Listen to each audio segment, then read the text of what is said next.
market masih ada, kebutuhan masih tinggi. Kalau kita nggak bisa jualan, ya kita yang salah kita kan gitu. Jangan ngomong shutdown dulu ya kamu nggak mampu kan Terus gitu. nyalahin bisnisnya lagi. Terus nyalain bisnisnya. Hai, selamat datang kembali di Bitter Talk, Better Way to Make You Better. Bersama saya Danis Kirana dan kali ini saya bersama dengan Mas Ibnu Angga. Halo. Hai. Mas, apa kabar? Alhamdulillah. Sehat Baik. ya Mas? Alhamdulillah. Di tengah-tengah COVID gini ya. Iya, itu Ya dia. makanya tetap harus jaga kesehatan. Benar. Itu tuh penting banget. Alhamdulillah. Terus yang penting bahagia. Itu dia. Bahagia itu kuncinya, teman-teman. Nah, Mas Ibnu Angga ini adalah seorang, kalau saya bilang itu adalah legend karena beliau berkecimpung di dunia videografi itu sudah belasan tahun. Nanti saya akan sounding berapa lama sebenarnya beliau ada di situ. Dan beliau adalah founder dari Kata Pictures. Betul. Dan juga saat ini sebagai co-founder dari Dialogi. Dan juga bergerak di bidang apalagi Mas, ceritain dong sama kami. Betul. Iya. Aktivitasnya apa nih Mas Angga? Oke.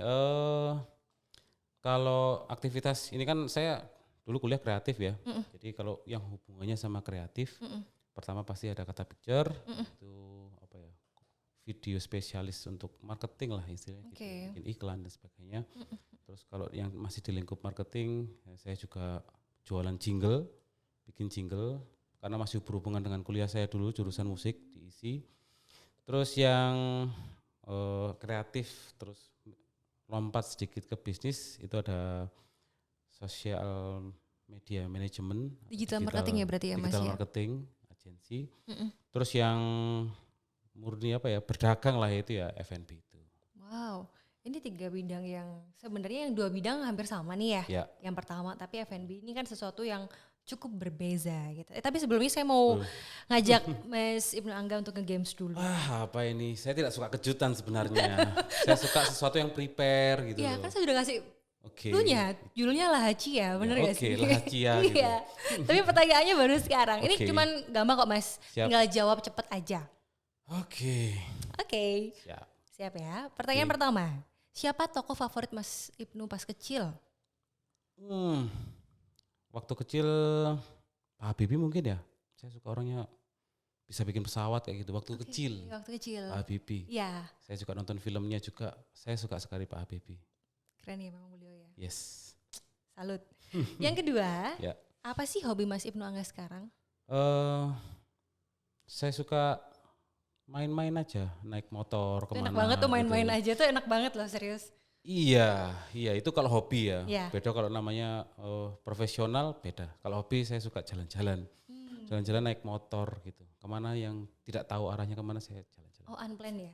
Oke aku sekarang mau pergi Mau pakai helm, pergi cabut. jalan. Iya. Wah keren. Oke.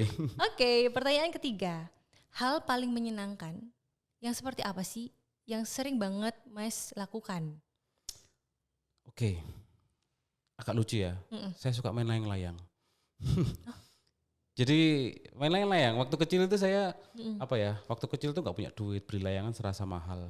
Terus beli bola gelasan itu serasa mahal. Iya benar. Sekarang saya nyetak layangan sendiri, semau saya desain sendiri, terus diadu sendiri. Itu menurut saya hiburan sekaligus olahraga.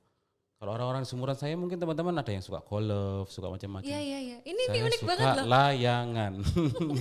Sampai hari ini pun saya menunggu cuaca yang oke nih untuk main layangan. Itu hiburan banget sih buat saya. Ini seru banget ya Mas. Iya. Jadi saya banget di sih, kampung teman-teman saya ya anak-anak Ada kecil, kecil. gitu. Ini mungkin Anak-anak kecil gitu. yang di benaknya ada itu kayak ini umur berapa sih sebenarnya nih gitu. Iya, kita laki-laki tuh hanya anak kecil yang di badan yang besar. Betul. Tapi itu ada penelitian loh Mas. Iya benar, cowok itu sampai kapanpun dia akan menjadi anak kecil. Mainannya hanya pertama mahal gitu. Betul. Tapi saya jaga tetap di layangan aja gitu kan. Itu yang mudah terjangkau ya. Iya, saya suka layangan gitu. Oke, ini menarik banget. Sekarang pertanyaan keempat. Apa sih cita-cita Mas Ibnu pas kecil? Oke, saya nggak kebayang waktu kecil menjadi apa ya. Saya hanya membayangkan saya pengen menjadi orang sing mempunyai positioning yang kuat lah waktu itu. Karena waktu kecil tuh saya sama om saya bilang, kamu kalau gede itu paling tidak diingatlah sama satu orang itu terhadap bidangmu. Entah itu kamu pinter nyupir, hal-hal yang paling sederhana, tapi kamu harus jago di situ. Itu sih prinsipnya. Jadi apapun yang saya lakukan harus yang terbaik gitu. Wow, ini suatu pesan yang bagus banget loh Mas. So wise banget gitu ya. Tapi bener loh. Gitu ya. Seenggaknya kita tuh di dalam hidup tuh ada legacy ya. Kita ninggalin apa, orang ingat kita sebagai apa. Jadi makanya saya sering banget ganti-ganti apa ya, suatu hal yang kita kerjakan ya. Mau jualan juga harus serius. Saya dulu jadi gitaris juga harus sampai panggung harus sampai menang. Gitaris? Gitu. Ya kuliah saya kan Institut Seni Yogyakarta, jurusan gitar. Musik. Oh gitar? Betul. Bayangkan waktu itu saya sekolah itu nggak pernah yang namanya juara, apalagi level RT lomba azan pun saya nggak pernah juara.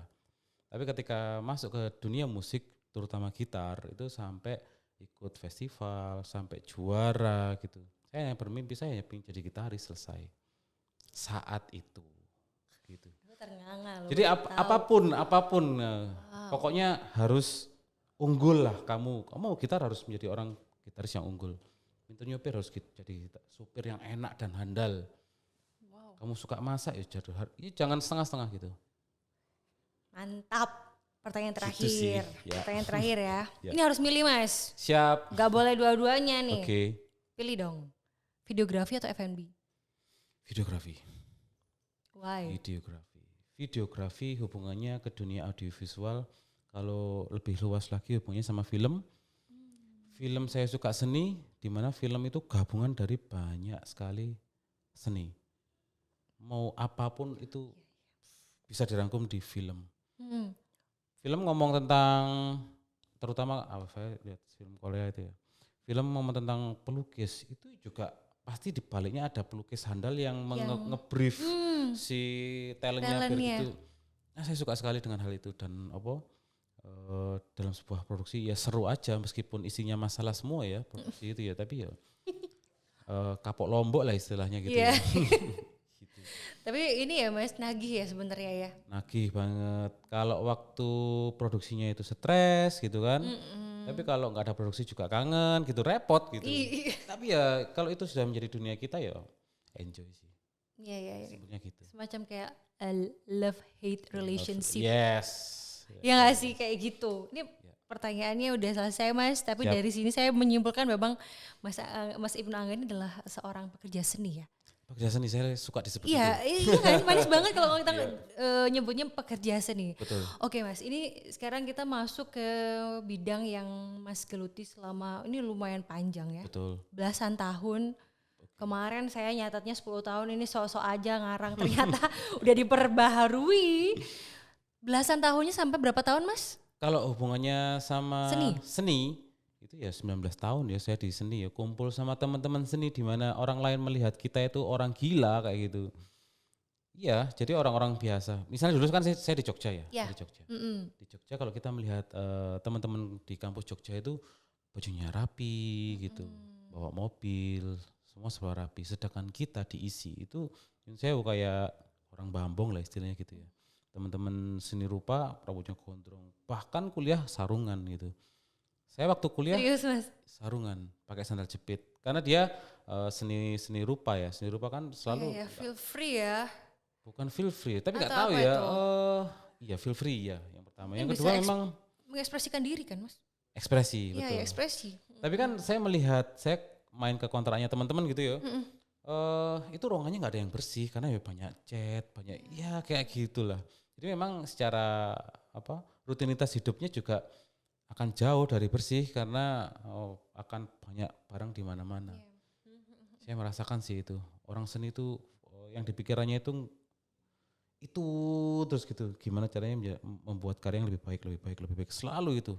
Sehingga pemikiran di luar itu sering terabaikan. Contoh misalnya kenapa motornya itu jelek-jelek karena kita saya sendiri ya mau servis motor tuh malas banget karena bangun tidur yang dipikirkan latihan gitar, nonton konser dan lain sebagainya gitu.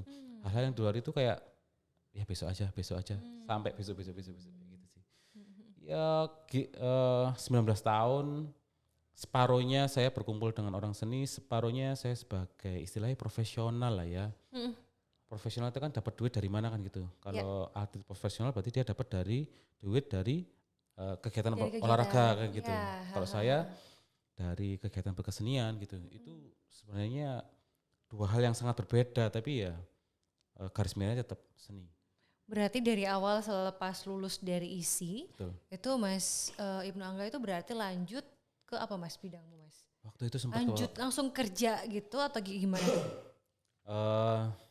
saya pernah jobless itu 6 bulan, pulang ke Malang nggak ada kerjaan, akhirnya jadi marketing perumahan. Waduh. Sobat Mas. Iya. Di Matos waktu itu jadi marketing perumahan, tapi tetap harus belajar, harus bisa closing dan lain sebagainya. Ya, tetap harus maksimal ya. Cukup menyiksa sih, jadi harus datang jam sekian, pulang jam sekian, terus tempat yang sama, saya nggak bisa seperti itu. Itu satu-satunya pekerjaan yang saya yang dengan jam yang harus ketat gitu ya. Sisanya saya berusaha sendiri, masuk ke videografi dan seterusnya. Berarti awal untuk bergerak lagi di dunia seni selepas lulus itu berarti waktu itu langsung create something atau create something, betul. Waktu itu advertising. Sebelum menemukan video, saya masuk ke dunia advertising dulu, kayak cetak, kayak gitu-gitu. Itu kan juga masih butuh dengan seni juga ya Mas ya? Betul, betul. Tapi dalam prakteknya seni hanya sekian. Iya. Yang banyak itu saya harus belanja kertas, saya harus pergi ke toko offset kayak gitu-gitu ya, lebih ke teknis kayak gitu-gitu. Ya dijalani aja nggak apa-apa. Oke, jadi waktu itu jalan itu dulu sampai terus langsung masuk ke waktu itu waktu kuliah kan saya penelitiannya itu musik film.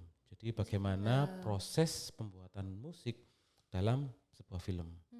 Sebenarnya musik itu kan kayak air gitu ya, dia bisa masuk kemana-mana, termasuk untuk terapi anak psikologis, anak yang mempunyai kekurangan gitu ya, itu untuk terapi biar dia bisa lebih fokus kayak gitu-gitu. Bisa digabungkan dengan disiplin ilmu yang lain, termasuk film. Pada saat itu belum ada yang bahas tentang musik film, akhirnya saya masuk ke sana, akhirnya jatuh cinta sama musik film. Saya pernah juga ketika berapa tahun ya? 3 tahun, 2 tahun itu jadi sound designer istilahnya. Kalau ada desain berupa visual, kalau saya mendesain suara. Pernah sering nonton animasi nggak sih? Ya. Oke. Animasi kira-kira suaranya dari mana? Ya jadi dubbing Mas. Dari dubbing. Betul. Anginnya dari mana? Ya pasti kayak yang mulut gitu, atau apa pakai alat-alat. Betul. Oh, kayak gitu. berarti gitu. Kayak gitu pekerjaannya. Bayangkan. Wah itu keren banget, serius itu main blown banget. Iya. Jadi animasi masuk ke meja saya itu kosong kan gitu. Iya. Tidak ada suara apapun. Mas Ibnu lah yang memberikan suara. Yang menghidupkan secara suara. Baik, sound ada 3 ya. Dialog, terus sound effect ya. sama musik. Itu tiga-tiganya masih Tiga-tiganya satu orang. Tapi jadi animatornya 10, saya 1 orang untuk mengerjakan audio. Oke. Proses dubbing kayak gitu-gitu. Sebentar Mas, Siap. Tahan dulu ya. Habis ini kita balik lagi. Oh ada iklannya gitu ya? Ada iklannya dulu.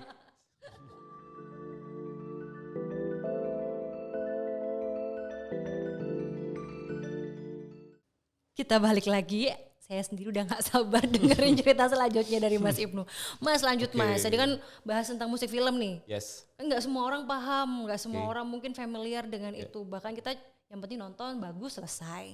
Yes. Kalau saya sendiri sebenarnya adalah orang yang menikmati behind the scene. Oke. Saya tuh sangat menghargai orang-orang yang ada di balik layar, makanya ketika ada film apapun itu yang saya lihat pertama kali selain keren itu. Aku selalu ngelihat itu Mas, termasuk itu kita sebagai orang seni, wow seneng banget gitu loh. Dan sebenarnya kalau misalnya nonton di bioskop atau nonton di apapun, aku nunggu sampai selesai. Oke. Di title-nya itu. Oke Mas, lanjut Mas tentang musik film. Ini keren banget. Karena menurutku secara pribadi, film itu nggak bakal nyawanya itu nggak bisa hidup gitu kalau nggak ada musik. Betul. Apapun itu musik. Tadi musik ada apa aja Mas tadi? Ada dialog ya.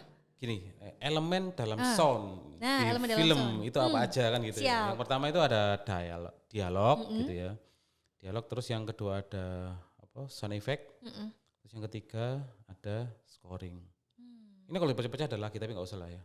Ada lagi. Ya, ada kuliah khusus nih. Ada kuliah khususnya. Mahal cuy. Dulu saya belajar ini di Malang masih belum ada yang belajar ini waktu pertama kali dua. Sekarang kayaknya juga jarang ya Mas ya. Sekarang jarang juga. Iya makanya. Gak ada juga di Malang. Diadain Mas? Boleh. Ini seru banget nih, banyak banget soalnya Iya, iya, butuh. iya. Terus Mas habis itu, Kalau berarti Mas kamu fokusnya di kalau kamu suka sound design ya, kalau kamu suka sound design, carilah behind the scenes sound desainnya apa, misalnya kayak film-film animasi ya, Wall-E. ya. Yang keren dulu, saya terinspirasi banget sama behind the scene-nya Transformer waktu itu. Itu kan deng deng deng deng itu Ya, dari mana? Coba betul, pakai apa Mas? betul. Ya kamu lihat aja nanti, gampang lah, tak Oke, kirim oke. linknya gitu ya. Siap-siap, itu menarik Itu banget. behind the scene-nya menarik. Jadi bisa jadi kalau saya membayangkan produksi sound dan visual mirip-mirip hampir sama. Karena mereka Hollywood ya, ditonton seluruh Indonesia, dia mempreparekan dengan karya yang terbaik biar orang Seluruh di dunia nih yang level nonton apapun nih, ya. tuh mengakui bahwa ini terbaik kan gitu. Ya, betul. Akhirnya detailing atau detail sound itu menjadi poin penting dia. Jadi dia sound dalam film selalu bikin semua. Nah, seperti yang ada di Indonesia itu ngambil dari sound bank yang sudah ada, di download langsung ditempelin gitu. Iya, iya. Karena berhubungan sama dengan cost dan lain sebagainya. Itu keren. Pertama Transformer, dulu saya lihat Transformer saya langsung, wah saya harus jadi sound designer nih gitu. Setelah melihat Itu yang Transformer motivasinya itu. Mas ya? Motivasinya itu. Terus ketika perjalanan menjadi sound designer yang seperti apa gitu ya. Saya lihat filmnya behind the scene-nya Wall-E. Wall-E. Wall-E. Wow, ini jadi salah satu yang jadi motivasi juga. Motivasi. Animasi ya padahal ya Mas ya? Animasi, karena saya waktu itu pekerjaannya animasi ya gitu ya. Tapi Hmm. kalau secara skill sound designer, kalau yang itu sudah terbiasa ke animasi gitu ya, terus dia lari ke live shoot itu kayak sambil merem gitu ngerjakannya gitu. Iya, iya. Karena animasi itu kayak benar-benar harus kamu bisa berperan menghidupkan audio gitu loh, menghidupkan soundnya. Kalau live shot kan sudah didukung dengan dialog, dengan ambience kayak gitu-gitu. Iya. Ini keren banget. Dan sampai akhirnya itu yang membawa Mas Ibnu sampai di saat ini ya, Betul. di dunia videografi, kecintaannya juga di situ. Betul.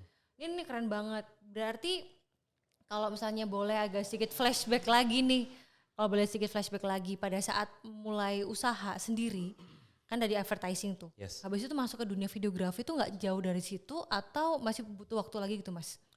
Cepet sih, Cepet ya? justru sangat mudah ya. Cuman beda tantangan ya. Kalau film kita harus good prepare lah ya. Iya, ya. 50% hasil film itu ada di pra-nya. Jadi bikin konsepnya, lokasi dan sebagainya. Cuman waktu itu kita masuk ke dunia wedding. Wedding itu berbeda sekali. Wedding Beda ya Mas berbeda. ya? Beda banget ya? Wedding itu kayak kita harus mempersiapkan momen itu nggak bisa diulang wedding. Mau akad skat gitu kan Gak nggak bisa. mungkin ya bener. Cut. Ibarat kayak one take kan Iya, Mas? iya, one take, one kill istilahnya gitu. Jadi One satu kill, take, ya. satu take harus berhasil. Jadi makanya untuk satu momen di wedding kita pakai kamera lebih dari satu gitu. Ya. Jaga-jaga takut ada apa kan gitu.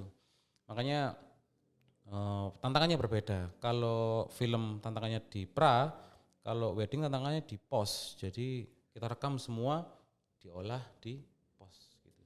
Oh. Hanya begitu aja sih sebenarnya tantangannya ada di situ. Tapi itu nggak hanya begitu saja Bapak. Iya sih, ya kita mengalami banyak hal ya Iya. untuk di wedding. Tapi ya akhirnya kata tidak mampu lagi bersaing dengan yang lain, makanya sekarang kata Picture pindah ke lebih ke sektor bisnis ya. Iya, sektor Karena ada sosial media, oh keren juga ini. Semakin banyak orang yang membutuhkan video gitu. Benar. Akhirnya kita masuk ke sana. Oke, jadi ini salah satu tantangan juga, udah masuk ke tantangan yang dihadapi Lalu sama ada tantangan dalam Kata setiap Pictures nih. tahapan. Tapi menarik ya Mas, melihat tantangan tapi nggak berhenti, akhirnya cari solusi, terus bergerak di mungkin sektornya sama videografi, cuman angle-nya beda gitu ya. Jauh berbeda. Jauh berbeda. Jauh berbeda. Istilahnya kan apa ya, rebranding. Ternyata rebranding itu gak gampang. Oh iya bener. Ternyata gak gampang. Iya. Dulu kita marketnya siapa, sekarang dengan merek yang sama pindah ke dengan market yang berbeda. Iya, Itu gak gampang. Masih sampai saat ini pun masih mencari. Betul, saya pun juga masih search Kata Pictures gitu Yes, ya. Itu masih banyak tampilan-tampilan di ranah wedding juga. Oke, ya. Tapi memang ini proses dan ini salut banget buat Mas Ibnu dan juga tim. Ini luar biasa banget. Terus Mas, abis itu kan dari videografi sampai sekarang. Terus Mas gak mau bikin film lagi nih? Itu kalau ada pertanyaan. Nah, aku tanya secara pribadi soalnya. Iya. Bagus. Enggak, kalau ada pertanyaan Gimana nih? cita-cita yang belum kesampaian dan saat ini masih sedang berusaha mencapainya itu apa? Ya itu dia. Film. Film. Film. Dan itu aku nggak tahu ya, mau animasi, mau live shoot ya itu saya tetap pengen nyemplung ke sana sih. Makanya saya memulai dengan bikin jingle itu kan. Jadi berharap nanti dari sana traffic masuk. Biasanya orang yang punya animasi gitu Ya. pasti butuh sound designer pasti Iya. itu. Soalnya tuh nggak bisa keluar dari satu lingkup itu, Nggak Mas. bisa. Dan Nyawa soalnya. saya melihat pemain di Indonesia ya bukan Iya. Malang itu juga jarang. Iya. Sound designer jarang. Orang rata-rata kalau di dunia film larinya ke sutradara, kameramen, Ya, kayak gitu-gitu. betul. Art Jadi director, artisnya, misalnya artis, gitu. bener. Iya, itu Tapi harapan ya kan. iya, tapi masuk ke dunia audio nggak semua mau, karena kan nggak kelihatan ya, hanya bisa didengarkan. Ya, ini perlu memang ada edukasi sih Mas, bahwa film itu komponennya itu sangat banyak gitu, termasuk sound. Termasuk sound. Tapi Termasuk orang sound. kadang-kadang sound gitu gak enaknya gini. Kalau gak enak itu dicaci maki, ini gak enak Iya, soundnya iya, gitu. bener, Tapi kalau Mas. enak ya biasa aja. Memang harus tugasnya sound designer menjadi enak kan gitu. Kita tuh harus Gak ada coba nih. masalah sih. Kita udah Bener. biasa gitu. Apresiasi yuk guys, bener loh ini beneran loh. Ya, Makanya ya, kalau ya. nggak ada sound making gitu, Gak bisa menikmati film. betul nggak bakal Iya. bisa menikmati film. Satu film Quiet Place aja nggak ada suaranya itu saya juga bingung. Meskipun ending-ending itu Ya, ternyata ya, memang dia bikinnya kayak gitu ya. Tapi kamu bayangkan kalau misalnya nonton apa? Film Joko Anwar itu apa yang serem itu? Perempuan bukan. Ya entah Pengabdi Tanah Setan. Jahanam, Pengabdi Setan gitu ya. Bayangkan kamu di bioskop, kamu dikagetkan itu dengan apa? Coba. Musik Mas. Musik, sound design yang dang. Iya bener gitu. banget. Tapi bener banget Mas. Aku kalau nonton yang serem-serem Adegannya gitu. cuma dia jalan aja. Iya. kan. Tapi musiknya. Musiknya dibikin, gitu. ya betul. Iya kan. Tapi bayangkan ya dengan adegan yang sama, saya kasih musik yang happy, impact berbeda. Gitu. Saya udah alamin sih Mas. Ya, mendalami juga. Pas lagi nonton itu, karena aku takut ya orangnya. Ya. Jadi musiknya aku ganti. Full musik Dream Theater. Ini beneran Iya, loh. iya, iya, Jadi iya. kayak tegangnya dari awal. iya. Ini Gitu keren sih. banget. Iya gitu. Jadi makanya kita alhamdulillah saya dulu kuliah musik ya. Kuliah musik itu yang dilatih itu kan emosional ya perasaannya. Jadi ketika kita bermain gitar itu benar-benar merasakan apa melodi yang kita keluarkan kayak gitu. Terus kita juga harus berusaha. Ini penciptanya ini menceritakan musik apa gitu. Jadi itu harus tersampaikan. Jadi main perasaan banget lah. Iya betul. Makanya orang musisi kadang-kadang suka gampang baper ya. Cangkangnya aja keras tapi aslinya gampang baper karena dia terlatih untuk memainkan emosi. Iya betul. Ini keren banget. Mas ini agak loncat gak apa-apa ya nih. Siap. Kan habis di videografi sampai saat ini juga di dunia kreatif, di digital marketing. Ya. Itu kan masih satu kesatuan nih. Ya.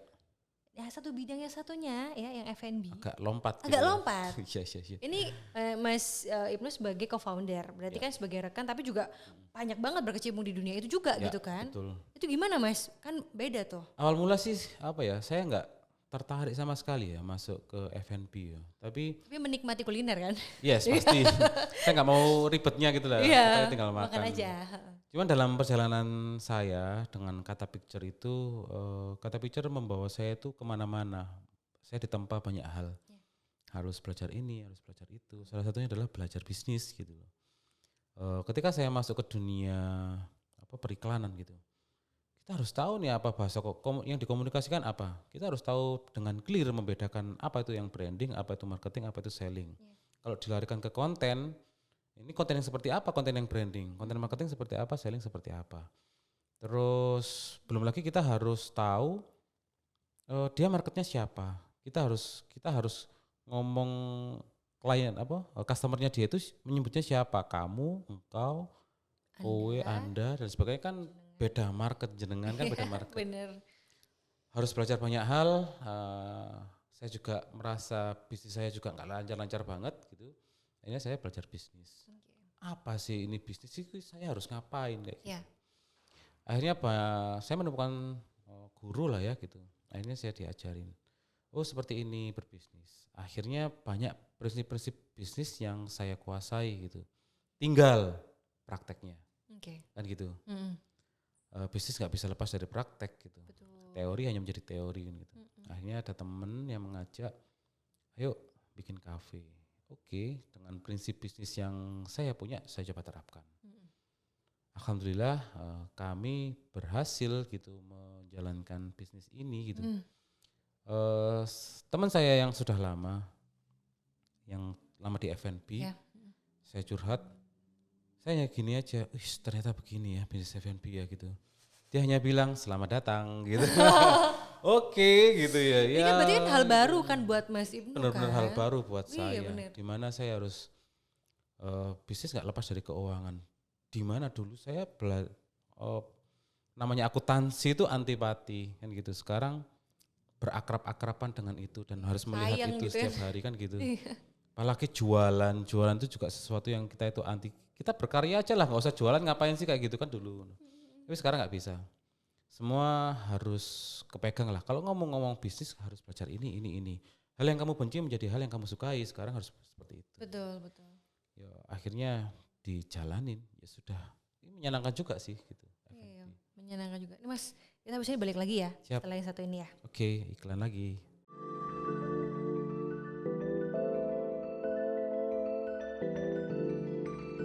Oke, kita balik lagi. Mas, lanjut lagi. yuk kita. Ya, siap. Menggosip ini ceritanya itu menceritakan aktivitas dari Mas Ibnu dan juga kisah-kisah yang dilakukan. Semoga bermanfaat ya untuk yang nonton ya. Saya berharap ini ada manfaatnya sih. Kalau dari saya sendiri ini bermanfaat sekali ya, gitu. Oke, alhamdulillah gitu. Ternganga gitu loh. Mas lanjutkan di dunia F&B kan ya. Yes. Berarti di situ berkolaborasi sama partner. Partner, betul. Akhirnya juga mau nggak mau belajar bareng juga ya di situ ya Mas. Yes, betul. Belajar berbisnis dengan teman ya. Iya, betul. Memang tantangannya tersendiri gitu. Clarity, kita kembali ke clarity. Clarity-nya kita apa sih ya berbisnis. Ya sudah berbisnis saja gitu. Kalau sesuatu yang sama teman ya sudah diampuni aja. Yang penting kita bisnisnya bareng. Apa yang kita cari sih? Clarity. Kalau saya ngomongnya clarity. Berarti yang jelas ya kan, kesepakatan, terus visi-misinya apa gitu ya. Teman ya teman, tapi kalau pas udah ranahnya kerjaan ya kerjaan gitu ya Mas. Ya. Kembali ke kalau ada yang salah dalam perjalanan ya kembalikan lagi ke tujuan bisnisnya apa. Gitu sih, itu jalan tengah yang paling oke lah. Yes. Menarik banget. Jadi kalaupun ini yang saya mau tanya nih, di videografi terus habis itu di F&B kan pasti kalau di usaha itu ada up and down ya. Yes. Tadi sempat Mas juga sounding juga ada pada saat itu sempat down juga. Yes. Akhirnya bergerak terus akhirnya jalan. Di F&B juga sama kah Mas? Ada tantangan kah gitu? Gini, saya lebih suka ngomong bisnis secara general ya. Ya, gitu. general aja. Kalau bisnis secara general itu memang benar dan saya diajari dan memang terbukti di lapangan bahwa bisnis itu pasti ada matinya. Oke. Nggak bisa kita itu ngomong tentang hidup mati aku di video, hidup mati aku di F&B, hidup mati aku di bisnis baju atau macam-macam. Nggak bisa. Apa sekarang bisnis yang hidup sampai sekarang? Paling hanya tentang lama aja, bukan tentang seumur hidup gitu kan, sampai kiamat kan nggak ada. Kita ngomong yang brand-brand besar kayak Kodak juga meninggal, BB meninggal, Nokia. Padahal itu besar ya Mas ya. Besar apa yang tidak bisa meninggal? Tandanya apa gitu? Clarity dalam berbisnis itu kan mencari uang, selesai. Tapi ketika bisnis tersebut tidak menghasilkan uang, ya sudah matikan aja. Berani itu sih. Shutdown aja. Berani untuk itu ya Mas. Betul. Banyak orang yang terjebak. Orang yang terjebak. Dia berusaha mempertahankan bisnisnya hanya karena takut omongan orang. Wah bisnisnya tutup ya misalnya gitu. Kita lihat Sentro tutup aja, Sentro tutup gitu. Bagi para pebisnis biasa aja, nggak profit, matiin aja. Giant tutup kayak sebuah bencana, nggak juga. Menurutku Giant smart banget daripada menghabiskan operasional di shutdown aja gitu. Jadi clarity-nya kembali ke kalau tidak menghasilkan cuan selesai. Kecuali shutdown itu kayak gini, segala upaya itu sudah kita lakukan. Market sudah bisa tidak menerima, terus nyerah shutdown. Tapi selama menghitung market masih ada, kebutuhan masih tinggi. Kalau kita nggak bisa jualan ya kita yang salah kita kan gitu. Jangan ngomong shutdown dulu ya kamu nggak mampu kan terus gitu. Nyalahin bisnisnya lagi. Terus nyalain bisnisnya. Iya. Yang salah itu nyalain kliennya. Ini haram. Kalau bagi saya sih jangan ya nyalain klien ya, nggak boleh gitu bisnis. Klien rewel ya klien memang aja rewel so what gitu. Yang penting kan yang penting kan dia bayar kan gitu. Kalau dia nggak bayar baru bad client itu namanya. Clarity kita kan cari duit selesai. Nggak boleh nyalahin klien sih kayak gitu. Nah akhirnya selama bisnis ini masih ada yang membutuhkan, kalau tidak berjalan berarti salah kita. ya jangan segera menyerah lah, terus berjuang kayak gitu aja. Karena pada prinsipnya bisnis itu kayak orang hidup ya, jadi nggak ada yang pasti. Terus kita harus terus belajar, terus apa jenenge? Kita semakin umur kita nambah ya. Salah kalau kita beranggapan masalah itu akan semakin mudah. No, tidak sama sekali. Yang ada apa? Memperbesar kapasitas gitu. Jadi sama ketika kita berbisnis juga gitu gitu. Kalau ada masalah ya wis, ya masalah, ya bisnis just a game. Gitu sih. Teorinya memang gitu ya. Saya berusaha memraktekkan itu, bisnis just a game. Ketika ada hantaman masalah besar ya merem bentar, keep relax. Oke, 80% pikirkan solusinya apa nih? Saya selalu seperti itu. Ya, kepala dingin ya Mas. Kepala dingin, meskipun kadang-kadang panik ya manusiawi lah. Iya gitu manusiawi lah itu. Tapi tetap harus segera sadar gitu ya Mas. Betul. Tapi aku suka banget statement dari Mas Ibnu tadi. Kita nggak minta masalah itu diperkecil, tapi kita yang memperbesar kapasitas. Betul. Apa coba? Correct, itu benar banget. Ya, Mas, sekarang aku mau tanya dong. Tadi balik lagi ke mimpi yang mungkin sekarang lagi pengen banget dicapai. Tadi Mas sempat menyebutkan adalah film. Betul. Kalau misalnya nih disuruh milih, misalnya ada kesempatannya habis ini aja gitu. Mas disuruh milih untuk, Ibnu kamu bikin film. Kamu bikin film apa Mas? Film dulu nih. Bikin film apa ya? Nggak tahu, kalau dikorelasikan ke saya suka film itu yang selalu memberikan manfaat gitu ya. Jadi nggak hanya bikin aja. Nggak hanya tentang menghibur gitu. Oke, menghibur. Tapi orang setelah nonton itu mendapatkan sesuatu lah. Kalau memang itu larinya ke dokumenter, ayo bikin dokumenter. Kalau memang itu based on true story misalnya gitu, kita ngangkat siapa nih gitu, backgroundnya orang-orang sukses gitu, biar bisa diambil nilainya kayak gitu. Apapun bentuknya, entah animasi, entah film live, entah apapun, yang jelas film-film yang bisa mendapatkan manfaat ya. Nah, aku sih merasa kita memberikan manfaat kepada orang lain itu juga akan kembali ke kita lagi gitu. Sebenarnya kita membuat untuk diri kita sendiri gitu sih. Itu sih, nggak tahu aku outputnya akan seperti apa ya. Tapi yang jelas harus bermanfaat lah. Film bermanfaat. Jadi itu ya Mas, kita aminin deh. Semoga semesta juga mendukung nih. Ayo bikin bareng lah. Aku jadi talent aja Mas. Milihnya ya jadi talent sama mempromosikan, udah itu aja. Iya. Terus sempat ikut film sih Mas. Talent, tapi tau gak aku jadi apa? Selalu jadi antagonis Mas. Antagonis? Pembunuh apalah itu. Gak cocok loh padahal. Cocok Mas, coba aja ntar dilihat aja. Kata temanku gitu kamu gak cocok kalau jadi protagonis nih. Terlalu tapi kalau baik. Ngomong film ya, film itu hampir kayak koran. Jadi ada redaksi, ada direkturnya gitu lah ya. Sama. Di film ada sutradara, ada produser. Yo kalau ngomong industri, film industri banget. Sekarang loh, Korea loh, punya sumber daya apa? Dia yang dijual PDB-nya dia yang terbesar dari mana? Entertainment yang dijual. Ekspornya ekspor apa? Ekspor kreatif gitu. Betul Mas, belajar ya dari sana. Sedangkan Indonesia kan masih menuju gitu. Saya lihat itu datanya 2025 masih menuju ekspor kreatif yang biar berapa ratus ribu triliun lah gitu, kayak gitu-gitulah ya. Tapi seharusnya potensi gitu. Potensi Indonesia itu kalau ngomong ya kaya gitu. Indonesia banyak yang masih bisa dieksplor lah ya gitu. Kalau Korea itu punya cerita cinta kan gitu-gitu ya. Kita punya alam, punya banyak banget. Kalau banyak mau loh ya. Banyak banget loh ya. Kalau sektor kreatif, kalau Indonesia mau ngomong mau meningkatkan PDB, kreatif itu bisa diangkat gitu loh.